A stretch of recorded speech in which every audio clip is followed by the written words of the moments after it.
कोई भी कार्यक्रम प्रारंभ हो उससे पहले हम सभी अपने इष्ट की आराधना करते हैं।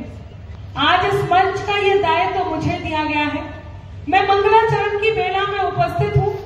कार्यक्रम प्रारंभ हो उससे पहले मां शारदे का आवाहन इस मंच पर हो, उनकी पूजा अर्चना वंदना हो और उनसे ये अनुमति ली जाए कि इस कार्यक्रम को हम प्रारंभ कर सके।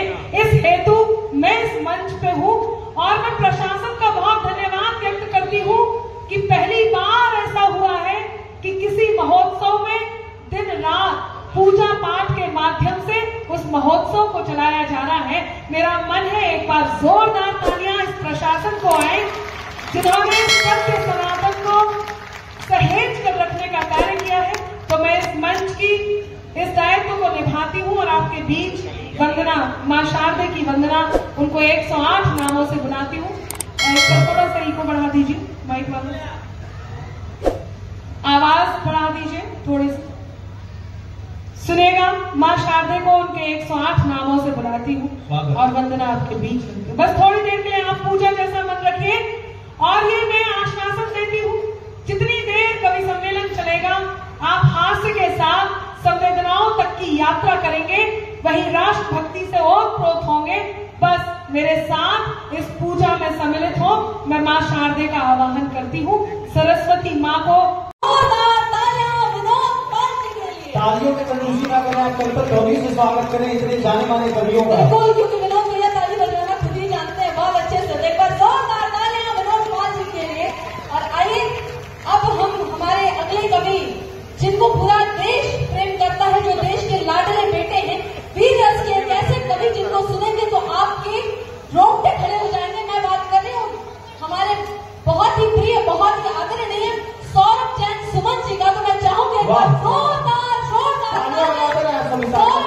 सुमन जी के लिए। वाह वाह वाह, क्योंकि सौरभ जी आ चुके हैं और इनका अभिनंदन करें, वंदन करें आप। बिल्कुल, हमारे सारे कवि आ चुके हैं और मैं जानती हूँ आपने बहुत परेशान है अनामिका जी को देखने के लिए, लेकिन मैं ऐसे नहीं बुलाऊंगी। अनामिका जी तक आवाज जानी चाहिए ताकि वो खुद परेशान होकर के दौड़ के इस मंच पे आए। तो एक बार जोरदार तालियां होनी। लेकिन उससे पहले हमारे एक और कवि हैं जो हमारे बनारस से हैं और उनकी कविता जब आप सुनेंगे तो जोरदार ठहाके आपके आएंगे। तो आप सभी की जोरदार तालियों से मैं दमदार बनारसी जी को इस मंच पे इनवाइट करती हूँ कि वो आए और अपना स्थान ग्रहण करें। वाह, अलग अंदाज है क्योंकि बनारस के लोग अपने आप में बहुत ही प्यारे होते हैं, बहुत प्यारे होते हैं और बहुत दुलारे होते हैं। और वाकई में कवियों ने, हमारे साहित्य ने उन्हें सर पे बिठा करके रखा है। हमारे बहुत ही साहित्य के बहुत बड़े कवि हमारे दमदार बनारसी जी के लिए पर जोरदार तालियां होनी चाहिए। अब मैं समझ रही हूँ आप लोग बहुत परेशान हैं, तो आइए अब हम उनकी तरफ बढ़ते हैं। आपको सुनना चाहिए, नहीं चाहूंगी कि उधर से अनामिका जी के लिए आवाज आए, ठीक है? तो एक बार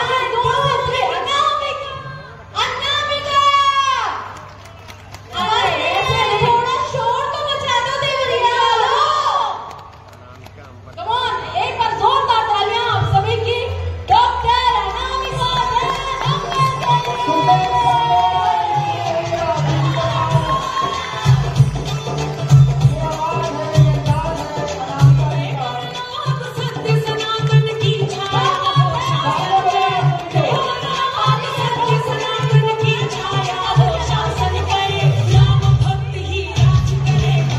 परिचय मैं इन कवियों का आप लोगों तक पहुंचाना चाहता हूं। मेरे बाईं ओर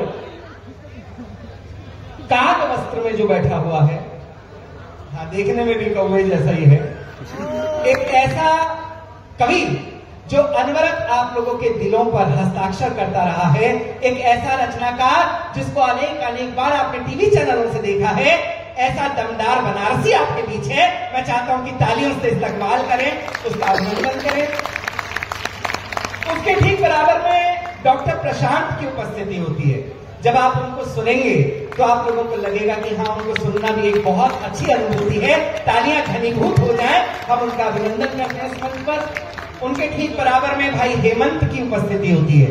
हेमंत पांडे, अगर आप ये बात मान लें कि हंसी का कोई पर्याय है तो वो आज इस मंच पर हेमंत पांडे के नाम से जाना जाता है। मैं चाहता हूं कि तालियां घनीभूत हो, उनका अभिनंदन करते हैं हम लोग।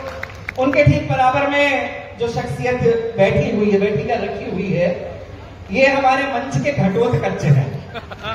मैं चाहता हूं कि जिनको कई बार आपने चैनलों से देखा होगा, कई बार सुना होगा, ऐसे विनोद पाल का स्वागत आपकी तालियां करें, घनीभूत हो तालियां, उनका हम लोग अभिनंदन करते हैं, इस्तेमाल करते हैं। संदीप सुरीला गोंडा से हमारे बीच आते हैं, पहली बार देवरिया आए हैं। मैं चाहता हूं कि तालियों से आप उनका भी अभिनंदन करें। उनके बराबर में एक बहुत ही सुंदर सी कवित्री इस मंच पर बैठी हुई है, और ये जैसा कि मैं जानता हूं कि वो भी पहली बार आप लोगों के इस सदन में आई हैं, आप लोगों के मंच में आई हैं। मुंह दिखाई कैसे देते हैं देवरिया वाले, मुझे ना बताना पड़े, तालियां जोरदार हैं। और दोस्तों, एक नाम इस मंच पर ऐसा है जिसके संदर्भ में मैं कुछ भी कहूंगा तो आप ये कहेंगे कि आप ज्यादा जानते हैं। आप ऐसे ही स्थापित रहेंगे पूरे कवि सम्मेलन में ऊपर? बिल्कुल ऐसा फील आ रहा है जैसे मां सीता का हरण हुआ और जटायु इंतजार कर रहा हो। उनके बारे में मैं बता रहा था आपको, अनामिका एक ऐसा नाम है इन दिनों, यदि कोई भी घटना पूरे देश में कहीं घटती है, उसके ऊपर सबसे ज्यादा शाश्वत लेखनी के साथ अगर कोई उत्तर देने वाला उत्तर प्रदेश में है तो वो आपकी डॉक्टर अनामिका जयनंबर होती है। मैं चाहता हूं जोरदार तालियां आए, मंच से अभिनंदन करते हैं, इस्तकबाल करते हैं इनकी उपस्थिति के लिए। और अब कुछ तालियां और लज्जा शेष हो तो आप लोग मेरे लिए भी बजा सकते हैं। चांद की तरह मेरठ से आप लोगों की इस नगरिया में आए हैं और देवरिया में आए हैं। देव रहा बाबा कि जहां कर्म स्थली हो, उनकी छुअन जिस माटी को छूती हो, आप लोग गौरवान्वित होते हैं कि आप देवरिया के रहने वाले हैं। मैं चाहता हूं एक बार अपने लिए भी तालियां बजाएं। देवरिया में जब से हम लोगों को बुकिंग हुई, लगभग 1 महीना पहले हमारे पास फोन आया था कि आप लोगों को 7 तारीख को आना है, देवरिया आना है। पूरा शासन प्रशासन हमारे सामने है। जो इवेंट वाले थे उनका पहली बार फोन आया, उसके बाद एसडीएम साहब ने इस पूरी बागडोर को अपने हाथ में ले लिया। और आप विश्वास मानिए, उस दिन से आज तक इनमें से एक भी कभी अपने घर में ढंग से नहीं सोया।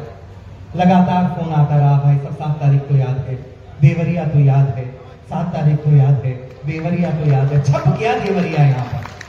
ताली बजाने की बात नहीं, पीड़ा की बात है साहब। ये स्थिति हो गई कि उठो तो देवरिया, बैठो तो देवरिया। उनका कभी भी फोन आ जाए, भाई साहब क्या कर रहे हो, रात में 12 बजे एक दिन फोन कर रहे हो, और भाई साहब क्या कर रहे हो।